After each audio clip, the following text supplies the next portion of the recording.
আজ আমি দুধ চুষি পিঠে বানাবো। তার জন্য দেখো খুবই ইজিভাবে আর এরকমভাবে মনে হয় না কেউ বানিয়েছে। খুবই সহজভাবে তোমাদেরকে শেখাবো, খুব তাড়াতাড়ি আর খুব সুন্দর। এত সুন্দর হবে না, টেস্টটা পুরো একবারে সেই রাবড়ির মতো টেস্ট হবে। চলো এবার রেসিপিতে যাওয়া যাক। দেখো কিভাবে করছি।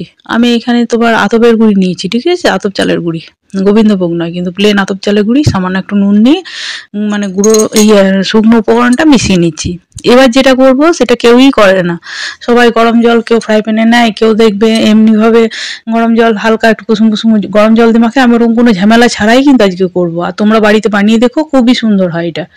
নর্মাল যে জল, কোনো কিছু করার দরকার নেই, নর্মাল জল দিয়ে এরকম করে ভালো করে মেখে নেবে। মাখাটা দেখো কেমনভাবে মাখছি। এই যে দেখো, না ফাটবে না কিছু হবে, বরং গরম জলেই সমস্যা হয়। একবার এরকমভাবে আমার মতো করে বানিয়ে দেখো, তাহলেই দেখতে পাবে যে খুব সুন্দরভাবে হবে। এবার সামান্য একটু চালের গুঁড়ি ছড়িয়ে দিয়েছি, ছড়িয়ে পরে দেখো কেমনভাবে মেখেছি, কতটা সফট হয়েছে সেটা দেখে নিও। নিয়ে কিছুক্ষণের জন্য রেস্টে রেখে দেবে। দিয়ে তারপর এরকম করে ছোটো ছোটো ছোটো ছোটো করে টুকরো টুকরো কেটে নেবে। দিয়ে হাতে করে জাস্ট এরকম করে ঘুরিয়ে দিলে দেখো একটা করে লম্বা লম্বা মতো হয়ে যাবে। কিছুক্ষণের মধ্যেই বানানো মানে এগুলো হয়ে যায়, অনেকগুলো বানানো হয়ে যাবে। দেখো তুমি, আমি দেখিয়েও দেবো। এই যে এখন তোমাদেরকে আমি আস্তে আস্তে দেখিয়ে দিচ্ছি, তারপর দেখো দেখিয়ে দেবো যে কত তাড়াতাড়ি আমি করে নেবো। কিছুক্ষণের মধ্যেই সেগুলো রেডি হয়ে যাবে। খুবই টেস্ট হয়, মানে বাড়িতে বলছি তো, যখন তখন পিঠে মন হলে এরকমভাবে বানিয়ে নিতেই পারো। এই যে দেখো, একটা লাগবেও না, একটা কিছু হবে না। মানে নর্মাল জলে মেখো, খুব সুন্দরভাবে মাখাটাও হবে। আর খুবই মানে কি বলবো, এতদিন তো গরম জলে করেছো যারা, মানে সবাই মোটামুটি সবাই করে, আমাদের বাড়িতেও তাই করতো। কিন্তু আমি যখন থেকে মানে করি তখন থেকে আমি কিন্তু এই ঠান্ডা জলেই বানাই। তাতে কি হয়, ঝামেলাও নেই, অথচ কিন্তু না চিটচিটে না কিছু, মানে কোনো কিছু না, না ফাটবে, কোনো কিছু হবে না, কোনো কিছু না। একবার করে দেখো, তাহলে বুঝতে পারবে যে কেমন সুন্দর হয় পিঠেগুলো। খুবই সুন্দর হবে।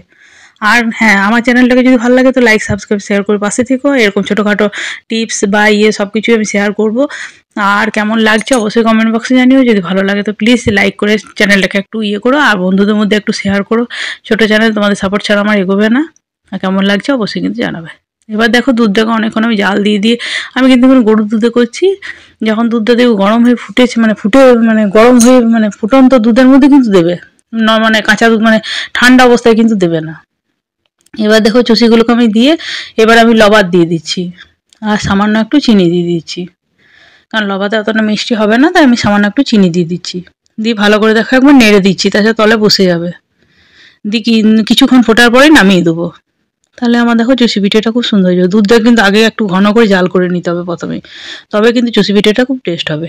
এবার একটু ঝোল গুড় দিয়ে দিচ্ছি খেজুরেরই। দেখো এবার আমি একটু ওই 1.5 চামচ মতো একটু কনডেন্স মিল্ক দিয়ে দিচ্ছি। তাতে কি হবে, টেস্টটা আরও সুন্দর হবে। চাইলে তোমরা দিতেও পারো, নাও দিতে পারো, তাও সুন্দর লাগবে।